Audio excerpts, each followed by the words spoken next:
Je me présente, Mohamed Benouig, professeur au lycée collégial Halima Saadi à Laayoune, Académie régionale d'éducation et de formation Laayoune Sakhir Hamra. Mes chers élèves, restez chez vous. Donc, on va entamer le troisième chapitre, fossiles et fossilisation. On va commencer par le plan de ce chapitre. Donc, le plan de ce chapitre, on va commencer, comme l'habitude, par une introduction, puis la première séquence, fossiles et fossilisation. La deuxième séquence, l'importance géologique des fossiles. Donc, on va commencer par une introduction. Donc, au cours de la sortie géologique, on a observé souvent les roches sédimentaires. Ainsi, on s'interroge sur le processus et le moment de leur formation, ainsi que les phénomènes géologiques accompagnant cette formation. On observe aussi les empreintes, les restes ou les traces d'activités d'êtres vivants ayant vécu au cours des temps géologiques qu'on a appelés fossiles. Donc, on va poser tout d'abord, comme l'habitude, des questions à partir de cette problématique, cette introduction. Donc,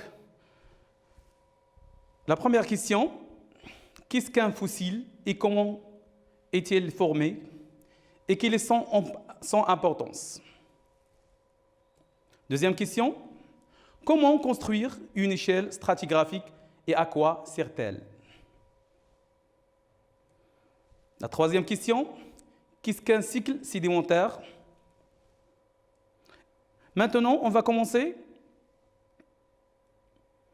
la première séquence, les fossiles et les fossilisations. On va commencer par des documents qui montrent des fossiles. Un exemple, dents de requin,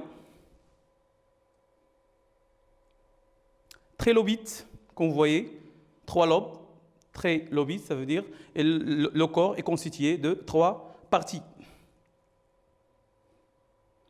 Squelette d'un dinosaure,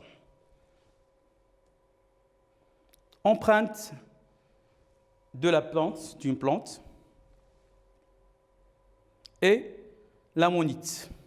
Donc, à partir de ces exemples, on a remarqué qu'il y a des traces et des restes, et des traces des êtres vivants, des empreintes, des traces des êtres vivants ayant passé. Donc, on va donner la définition des fossiles à partir de ces documents. Donc, les fossiles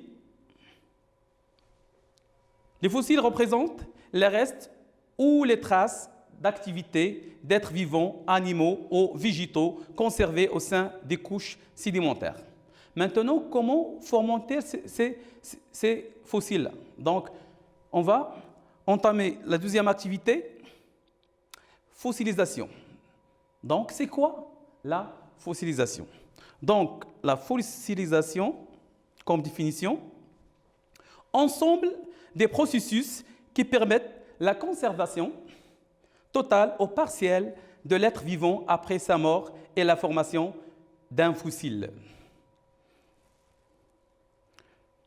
Maintenant, on va décrire les étapes de formation d'un fossile. À partir de ce document, on va prendre comme exemple l'ammonite. Donc, l'ammonite, il vit. Donc, après certain temps, bien sûr, comme tous les êtres vivants, il va mourir. Donc, il se dépose au fond de l'océan, bien sûr, de son milieu de vie. Puis, on remarque, si vous voyez l'image 2 et 3, il y a la décomposition de la chair, de la matière organique. Donc, la décomposition. On a déjà étudié dans la séquence des nouveau-trophiques, il y a des décomposeurs qui décomposent la chair. Donc, au fur du temps, il y a, comme vous voyez, l'accumulation, il est enfoui petit à petit au-dessus des sédiments fines, comme vous voyez maintenant, elle est totalement enfouie dans le sédiment, dans la cinquième photo. Puis, on a observé qu'il y a l'accumulation d'autres couches. Cela transforme cette couche-là en roche consolidée. Et ce phénomène, on a déjà étudié, c'est la diagénèse. Donc, et aussi, il y a la transformation de parties solides, la coquille qui reste, elle est transformée en fossiles. Donc, par les mouvements géologiques, cette partie est affleurée, donc le fond marin se lève et émerge, puis grâce à les facteurs d'érosion, la fossile apparaître à la surface. Maintenant, les étapes qu'on a déjà expliquées. Donc, la mort de l'ammonite et son dépôt sur le fond marin. Deuxième étape, l'ammonite est recouverte par le sable de fond marin et des parties molles de l'animal se décomposent. La troisième étape, plusieurs couches sédimentaires se déposent sur le reste de l'animal. Et la quatrième étape, l'érosion des roches sédimentaires et permet l'apparition de restes de l'ammonite à l'air libre. Maintenant, on va passer aux conditions nécessaires à la fossilisation. Donc, quelles sont les conditions nécessaires à la fossilisation? Donc, comme on a déjà expliqué, donc, première chose, donc, lorsque l'animal meurt, il se dépose, il se recouvre par les sédiments, la chair se décompose et il ne reste que le squelette qui est en partie solide. Donc, parmi les conditions, c'est la présence d'une partie solide chez l'être vivant, os, coquille, ainsi de suite. Donc, maintenant, les empreintes. Donc, une empreinte d'un dinosaure, donc pas d'un dinosaure, elle laisse une empreinte. Donc, le dinosaure laisse son empreinte. Donc, cette empreinte est recouverte par des sédiments. Donc, couvrée tout d'abord par l'eau, puis le sédiment. L'eau recouvre le sol d'une couche de sédiments. Donc, l'eau se retire, la couche de sédiments remplit l'empreinte et la terre recouvre le tout. Donc, grâce à la pression de cette couche-là, donc l'eau est retirée dans la couche qui en présente l'empreinte de dinosaure.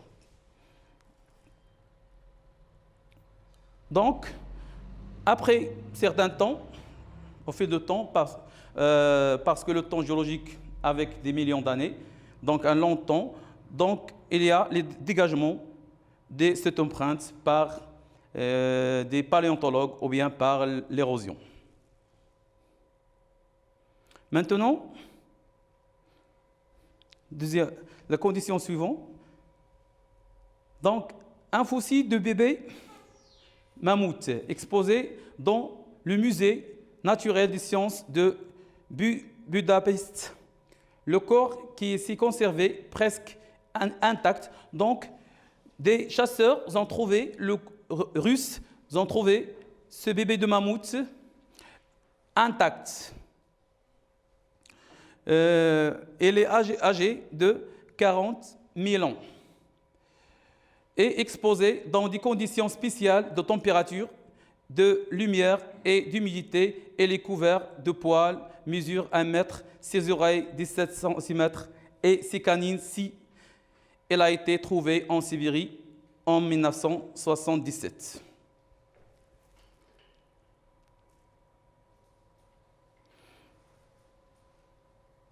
Le document suivant. L'insecte est venu se faire emprisonner et conserver dans l'ombre. Donc, on voyait le corps de cette araignée est intact. Il ne se décompose pas parce que la résine ne permet pas aux décomposeurs de se proliférer. Donc, c'est un milieu défavorable pour les décomposeurs. Donc, l'ambre est une résine sécrétée par certains arbres. Donc, la fossilisation nécessite les conditions suivantes. Donc, la présence d'une partie solide chez l'être vivant, os, coquilles, racines, dents. L'enfouissement de l'être vivant directement après sa mort pour éviter les facteurs physiques, chimiques et biologiques qui facilitent sa décomposition. Le fossile nécessite un milieu sans O2 et loin de facteurs physiques ou chimiques. Maintenant, on va étudier l'importance géologique des fossiles. Donc, on va commencer la première activité, les types de fossiles. Donc, on a deux types de fossiles. Les fossiles stratigraphiques se caractérisent par une large répartition géographique, une époque géologique limitée et courte, développement rapide avec changement climatique. Il y a aussi le deuxième type, c'est les fossiles de faciès. Leurs caractéristiques, une limitée répartition géographique, ils sont limités, donc ils vivent dans un seul endroit. C'est l'inverse, c'est le contraire par les fossiles stratigraphiques. Une époque géologique longue, ils vivent jusqu'à l'actuel. Maintenant, on va donner des exemples pour différencier les deux, comme un petit exercice. Donc, on a le fossile des trilobites, arthropodes marins fossiles dont le corps est constitué de 3 parties au lobe. La trilobite a vécu durant le Paléozoïque entre 1530 et 1230 millions d'années. L'ammonite sont des fossiles de mollusques marins céphalopodes ayant vécu durant le secondaire entre moins 210 et moins 72 millions d'années. Les fossiles d'ammonites ont été découverts dans diverses régions du monde. Donc, quel est le type de ces fossiles? Donc, ils ont vécu une durée bien déterminée, comme vous voyez, pour la trilobite, entre moins 530 et moins 230. Et fossiles d'ammonite, moins 210 et moins 72 millions d'années. Donc, ils vivent une courte durée, ça veut dire qu'ils sont des fossiles stratigraphiques et qu'on a aussi une large répartition géologique découverte dans diverses régions du monde. Maintenant, on a des exemples. Fossiles d'oursins, animal échinoderme, marin apparu depuis le Paléozoïque et continue de vivre dans les mers et les océans. Les oursins peuplent des habitats maritimes très divers, principalement côtières, sur une profondeur allant de 0 à 100 mètres. Fossiles de fougères. Fougères sont des végétaux apparus depuis le Paléozoïque et continuent d'exister dans des milieux terrestres à climat chaud et humide. Donc, comme vous voyez, ces deux exemples, on a l'oursin qui vivent jusqu'à l'actuel et aussi il existe les fougères jusqu'à maintenant. Donc, ils sont des fossiles de faciès. Ils vivent dans des endroits bien déterminés, comme vous voyez. Pour le fougère, milieu terrestre à climat chaud et humide. Donc, maintenant, classe les espèces de fossiles dans le tableau suivant. Donc, on a déjà expliqué, on a déjà répondu à la question. Donc, les fossiles stratigraphiques, trilobites et l'ammonite. De faciès, fougère et l'orsin. Maintenant, quelle est l'importance géologique de chaque type de fossile? Donc, les faciès vivent dans un endroit bien déterminé. Stratigraphique, courte durée, et caractérise une époque bien déterminée. Donc, le rôle des fossiles stratigraphiques, il nous permet de dater les roches, datation relative des roches. Par contre, les fossiles de faciès, ils nous permettent de déterminer le milieu de sédimentation.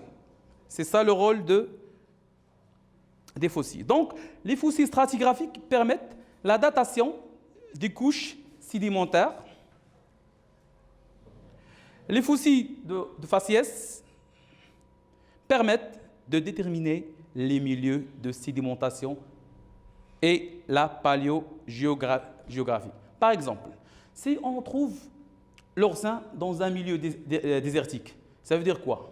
Ça veut dire que cette région est occupée par la mer.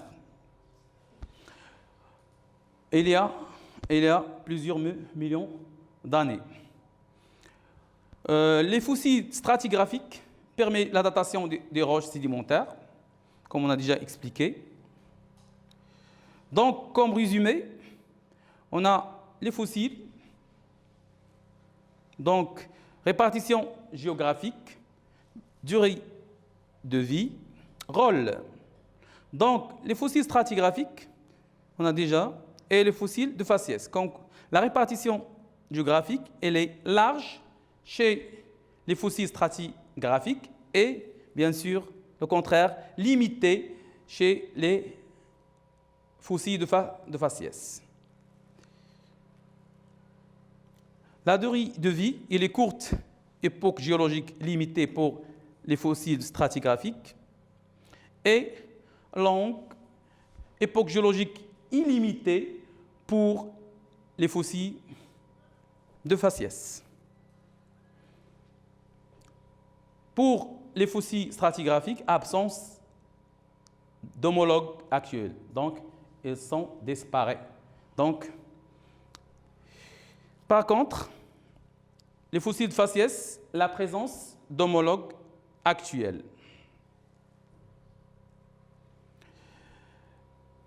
Les fossiles stratigraphiques ils caractérisent une période de temps, une époque bien déterminée. Donc, ils caractérisent une époque bien déterminée. Par contre, les fossiles de faciès, ils caractérisent un milieu de vie. Donc, ils vivent dans un endroit bien déterminé. Le rôle des fossiles stratigraphiques, datation relative des couches des roches, bien sûr. Et les fossiles de faciès déterminent les milieux de sédimentation et les paléogéographiques. Mes chers élèves, à très bientôt. À la prochaine vidéo, Inch'Allah.